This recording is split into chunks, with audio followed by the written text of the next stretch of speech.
오늘 여호수아 23장을 통해서 말씀을 깨닫는 지혜와 응답받는 기도의 은총이 우리에게 넘치게 되길 바랍니다.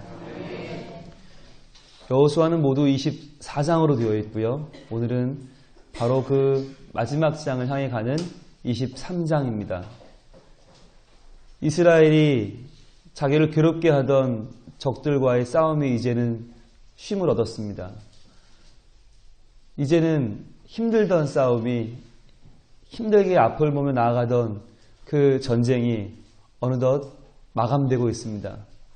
이럴 때에 우리 같으면 이제는 내가 좀 예전처럼 힘들지 않고 잘 살 수 있겠다. 이제는 내가 좀 하나님 은혜대로 살 수 있겠다 라고 하는 욕심을 품을만 한데 바로 이때 여호수아에게는 늙어 하나님 곁으로 갈 때가 찾아옵니다. 그래서 그는 그 순간에 장로들과 수정들과 재판장들과 관리들을 불러 모으기 시작합니다. 그리고는 마지막 개인적인 유언을 시작합니다. 이것을 보면 모든 사람에게는 다 때가 있는 것 같습니다. 하나님께서 여호수아를 부르셨던 것은 그를 통해서 이스라엘을 가나안 땅에 들어가게 하고 또 수많은 싸움을 싸우게 하고 땅을 분배하고 그 중요한 임무를 그에게 맡기셨습니다. 그 일을 다 하자 그는 이제 하나님께로 다시 돌아갈 때가 되었습니다.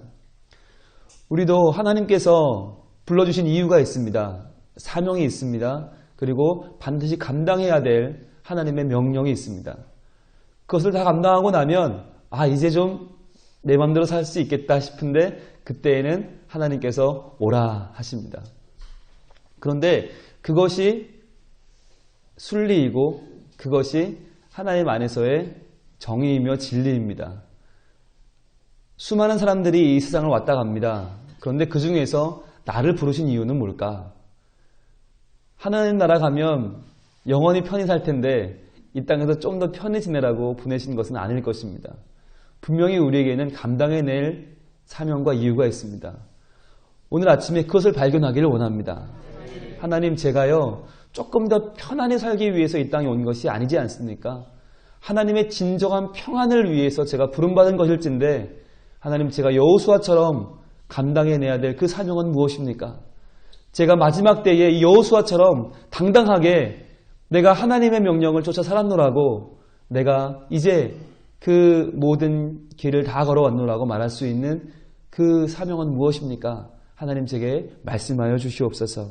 그렇게 주님께 구할 수 있는 이 아침 되기를 바랍니다. 자, 그런데 그러면 이제 마지막 유언은 뭐라고 하겠습니까? 그 시대에 가장 최고위층 리더들을 다 모았거든요. 다 모아서 이제 마지막 한마디 한마디 온 힘을 쏟아서 그는 입을 뗍니다. 무슨 말 할까요? 우리가 어렵게 얻은 가나안 땅이니까 잘 지켜라. 꼭 지켜야 돼. 라고 했을까요? 아니면 우리가 이 땅 얻을 때 얼마나 수고했는지 잘 기록해 남겨서 후대가 우리 이름 잃어버리지 않게 잘 마무리하라 그랬을까요? 아니면 아직 차지하지 못한 땅을 읊어대면서 그거 아쉬워하며 마지막으로 그의 삶을 마감했을까요? 그렇지 않았습니다. 그는 마지막 순간, 그 마지막 때에 바로 하나님을 떠올렸습니다. 그는 여호수아는 하나님으로 충만한 사람이었어요. 하나님으로 가득 채워져 있었기 때문에 그는 툭 건드리면 하나님이 쏟아져 나오는 사람이었어요. 마치 이런 컵에 물이 꽉 차 있으면 건드리면 바로 물이 쏟아지는 것처럼, 얼마 안 들어있으면 건드려도 상관없지만 꽉 차 있으면 건드리면 물이 쏟아지는 바로 그것처럼 이것이 충만 아닙니까? 충만. 여호수아는 하나님으로 충만해 있었기 때문에 그의 마지막 때가 되자 그 안에 가득 찬 하나님이 드러나기 시작했습니다. 그는 전쟁에서 그저 무식하게 싸움만 할 줄 아는 사람이 아니라 왜 싸워야 하는지를 분명히 그 이유를 알고 있었던 사람입니다. 그는 하나님으로 충만했고 하나님 때문에 살았고 하나님 때문에 죽었습니다. 그는 하나님으로 만족한 사람이었습니다. 그래서 그 여호수아가 지금 자기 후대들에게 하나님을 흘려보내고 있습니다. 오늘 우리가 그 하나님을 어떻게 소개하고 있는지, 하나님을 어떻게 고백하고 있는지를 보면서 우리도 그 하나님을 소유하고 그 하나님을 따라 사는 기도 제목을 발견할 수 있기를 바랍니다. 첫 번째로 여호수아는 하나님을 이렇게 소개합니다. 하나님은 우리를 위하여 싸우는 전사다라고 소개합니다. 우리를 위하여 싸우시는 분이다. 3절입니다. 너희의 하나님 여호와께서 너희를 위하여 이 모든 나라에 행하신 일을 너희가 다 보았거니와 너희 하나님 여호와 그는 너희를 위하여 싸우신 이시니라. 여호수아가 고백하는 하나님은 저 하늘 어딘가에서 팔짱 끼고 그래 어디 한번 너희 잘하나 보자. 그래 어디 한번 해봐라. 이렇게 쳐다보고 있는 분이 아니셨어요. 하나님은요 그의 백성들을 너무너무 사랑하셔서 그 백성들이 하나하나 싸울 때마다 그것이 너무나 안타깝고 그것이 너무나 정말 보고만 있을 수가 없어서 달려들어 함께 싸워주시는 분이었어요. 어떤 분들은 하나님을 참 고상한 분으로 알아요. 그래서 아유 하나님은 천지를 창조해놓고 그냥 내버려 두는 분이야. 그리고는 저 멀리서 뒷짐지고 있는 분이야. 라고 말하는 분들도 있어요. 아니요. 그런 하나님은 너무 철학적이지 않나요? 하나님은요. 우리에게 자신을 아버지라고 이름을 허락해 주신 분이세요. 세상에 어느 아버지가 자기 아들이 지금 코피 터지며 싸우고 있는데 그거 보고 멀찍이 뒷짐지고 어디 한번 그래 몇 대나 때리고 몇 대나 만나보자 이런 아버지가 어디 있어요. 달려드는 거예요. 여러분 보면 여러분 주위에 과연 같이 싸워줄 사람이 얼마나 있습니까? 세상에 내가 싸울 때 말려줄 사람들은 좀 있어요. 또는 내가 싸우고 나면 와서 닦아주면서 아이고 왜 그랬어요 라고 은근히 나무라줄 사람들은 많이 있어요. 그런데 내가 누군가와 싸우고 있을 때 덤벼들어서 아니 지금 말이야 당신 뭐 하는 겁니까? 라고 같이 싸워줄 수 있는 그런 사람들은 많지 않은 것 같습니다.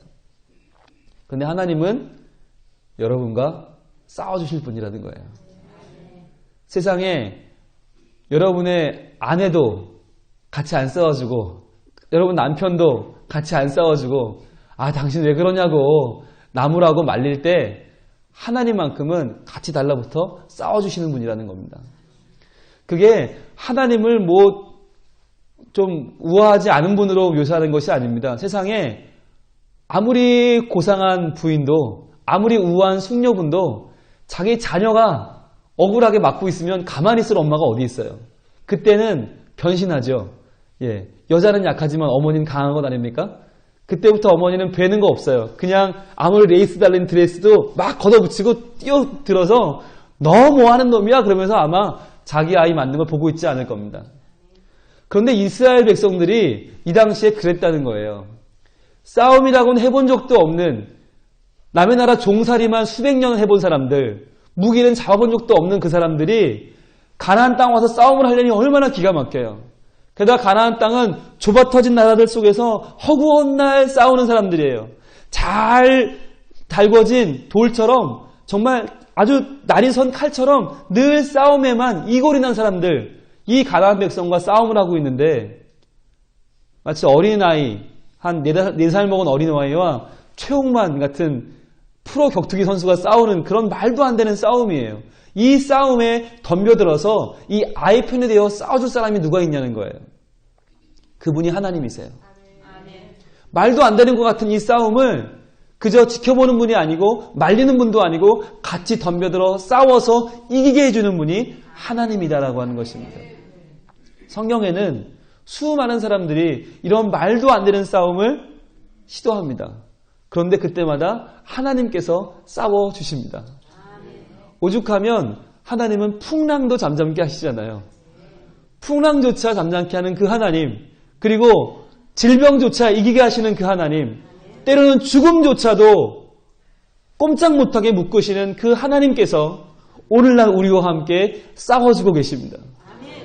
오늘날의 싸움은 어떤 싸움입니까? 바로 우리와 율법과의 싸움. 이건 정말 말도 안 되는 싸움이거든요. 근데 그 인간과 율법과의 싸움을 하나님이 싸워주세요. 또 인간과 죄와의 싸움. 이건 정말 역사에 걸쳐서 모든 역사의 페이지에 걸쳐서 인간이 져왔던 싸움이에요. 죄를 이긴 사람은 아무도 없었어요. 그런데 그 죄와의 싸움을 지금 하나님이 우리와 함께 싸워주신다는 것입니다. 그리고 모든 인간이 또 패배했던 죽음과의 싸움, 그것을 하나님께서 함께 싸워주고 계십니다. 여러분, 기독교인들은요, 예수 믿는 사람들은요, 겉으로 볼 때는 성경책 끼고 다니고 그냥 만만해 보이지만 실은 굉장히 강한 사람들이에요. 왜냐하면 그들은 이미 죽음과의 싸움을 선포한 사람들이기 때문입니다. 이미 율법과의 싸움을 선포했고 죄와의 싸움을 선포했기 때문입니다. 인간이 백전백패했던 율법과 죄와 죽음과의 싸움을 싸우고 있고요. 그리고 승리하고 있는 주의 백성이기 때문입니다. 오늘 이 시간 우리가 기도할 때 하나님, 저와 함께 싸워주시옵소서. 제 안에, 제 속에 있는 그 수많은 이 세상과의 싸움을 포기하려는 마음을 다시 한번 하나님이여 불러일으켜 주시옵소서. 이제는 이 세상에 맞서 싸울 수 있는 내 안에 믿음의 야성을 회복시켜 주시옵소서. 그리하여 여호수아처럼 그 무서운 백성들 앞에서 두려워 떠는 것이 아니라 덤벼들어서 싸우고 승리하고 하나님과 함께 이겨내는 오늘날의 여호수아로 당당하게 서게 하여 주시옵소서. 우리가 그 기도를 드릴 수 있길 바랍니다. 그래서 그 기도의 결과 어떤 일이 벌어집니까? 9절과 10절은 이렇게 말씀합니다. 이는 여호와께서 강대한 나라들을 너희 앞에서 쫓아내셨으므로 오늘까지 너희에게 맞선 자가 하나도 없었느니라. 너희 중 한 사람이 1000명을 쫓으리니 이는 너희 하나님 여호와 그가 너희에게 말씀하신 것 같이 너희를 위하여 싸우심이라. 한 사람이 1000명을 쫓는 역사가 벌어질 것이라고 오늘 분명히 말씀하십니다. 이러한 역전의 삶이 저와 여러분의 삶 가운데 오늘 있기를 원합니다. 두 번째로 여호수아는 하나님을 이렇게 소개하는데요. 또 정반대의 모습으로 소개합니다. 바로 사랑받기 원하는 분으로 소개합니다. 사랑을 기다리는 분, 아주 연약해 보이고 고귀해 보이고 그러면서 부드러운 분, 하나님을 소개하고 있습니다. 11절입니다. 그러므로 스스로 조심하여 너희의 하나님 여호와를 사랑하라. 사랑하라는 거예요. 하나님이 우리와 함께 싸워주는데 그렇다면 그냥 함께 싸운 사람으로 한때의 동역자로 끝날 것이냐? 아니다. 그 하나님을 향해서 너희의 모든 마음을 드리라는 것입니다. 사랑한다고 하는 것은 머리를 쓰는 게 아닙니다. 사랑은 내 마음을 내놓는 것입니다. 주고 또 주어도 더 못 준 것이 아쉽고 안타까운 것이 사랑입니다. 우리를 위하여 싸우신 그 하나님께, 우리를 승리하게 이끄신 그 하나님께 이제는 너희의 모든 마음과 뜻과 정성을, 힘을 다 부어드리라는 것입니다. 이것이 하나님을 향해 예배하는 삶이고 하나님을 경배하는 삶이고 하나님을 선교하는 삶입니다. 오늘날 우리가 하나님 싸워주세요. 하나님 저를 위해 승리를 주세요. 라고 기도하는 그만큼 우리는 하나님께 사랑을 고백하고 있습니까? 우리는 그만큼 절박하게 하나님께 예배하고 있습니까? 오늘 하나님께서는 우리를 위하여 싸우시는 그 최전방의 하나님, 우리를 위하여 항상 쉬지 않으시고 팔을 걷어붙이는 그 하나님께 우리의 모든 전생애의 최고의 예배를, 최고의 경배를 드릴 것을 말씀하고 있습니다. 오늘 하루를 살아가면서 우리가 과연 하나님을 예배하며 하나님을 사랑하고 있는가? 아니면 다른 것을 예배하며 다른 것을 사랑하며 살고 있는가? 이것을 보기 원하신다면 우리의 기도를 보면 됩니다. 우리의 기도를 잘 보면 하나님께 기도하고 있는 건지 돈한테 기도하는 건지를 알 수 있어요.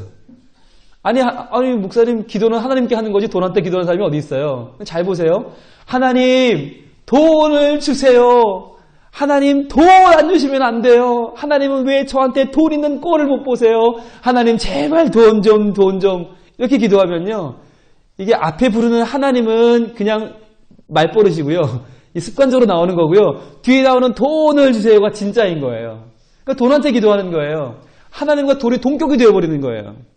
그럼 어떻게 기도하나? 하나님, 제가 하나님을 위해서 오늘 하나님을 사랑해서 하나님을 위하여 위대한 일을 하고 싶어요. 하나님 여호수아처럼 저를 보내신 그 이유와 사명을 알고 그것대로 살고 싶어요. 하나님 저에게 이 땅을 보내주신 그 이유를 알게 해주시고 그대로 살게 해주세요. 라고 기도하면 돈이란 말은 한마디도 안 나왔는데요. 잘 보세요. 그런데 하나님이 우리를 이 땅에 보내신 그 목적을 수행하는데 뭐가 필요해요? 돈이 필요해요. 건강도 필요해요. 만남도 필요해요. 가정도 필요해요. 평화도 필요해요. 다 필요한 거예요. 그러니까 우리가 하나님의 나라와 그의 의를 구하면 뭘 주신다고요? 이 모든 것을 너에게 더해 주신다 라고 하는 약속입니다. 우리는 착각을 하는데요. 뭘 착각하냐면 하나님께 돈을 구하면 돈을 주시고 돈 얘기 안 하면 돈 안 주실 것 같아요. 이 연약한 우리의 모습이에요. 그런데 하나님은 우리의 아버지잖아요. 어떤 아버지가 말한 것만 주고 말 안 한다고 안 줍니까? 오히려 하나님 앞에서 돈 하는 자녀, 하나님 보기에 그렇게 이쁠 것 같지 않아요. 그런데 하나님을 사랑하면서 하나님의 뜻대로 살기를 원하는 자녀에게 하나님은 그에게 필요한 모든 것을 알아서 주시지 않겠습니까? 오늘 우리의 기도가 조금 바뀌기를 원합니다. 하나님 이거 저거 주세요가 아니라 하나님 사랑합니다. 하나님 제 인생 최고의 예배를, 제 인생 최고의 경배를 하나님께 드립니다. 제가 하나님 보내주신 사명대로 살게 하여 주세요. 라고 기도할 때에 하나님 우리에게 필요한 것을 채우시고 우리에게 필요한 싸움에 승리하게 하시고 우리 삶에 필요한 모든 것을 넉넉하게 채우시는, 그리하여 하나님을 사랑하고 하나님 때문에 그 하나님의 이름 높이며 살아가는 승리하는 우리, 복된 우리, 그리하여 하나님께서 기뻐하시는 여호수아처럼 모든 날을 다 마쳤을 때에 참으로 하나님께 영광 돌리며 주님의 이름을 높이며 당당하게 설 수 있는 이 시대의 여호수아가 우리 모 될 수 있기를 바랍니다. 기도하겠습니다. 하나님, 우리를 위하여 늘 싸워주시고 우리를 사랑하시는 은혜에 감사드립니다. 우리가 하나님을 의지하여 오늘도 승리하는 백성이 되게 하여 주시옵소서. 또한 무엇보다 더욱 하나님을 사랑하며 최고의 예배로, 최고의 경배로 하나님을 기쁘시게 하는 하루가 되게 해 주시옵소서. 오늘도 우리 동신교회에 복을 주시되 특별히 담임 목사님 건강을 지켜주시고 이 시대를 이끌어가는 놀라운 말씀의 능력과 영적인 권세를 더하여 주시옵소서. 또한 그 말씀을 듣는 우리도 변화를 받아 우리의 영혼과 가족이 살고 교회가 살고 민족이 사는 복을 허락하여 주시옵소서. 예수님 이름으로 기도드립니다. 아멘.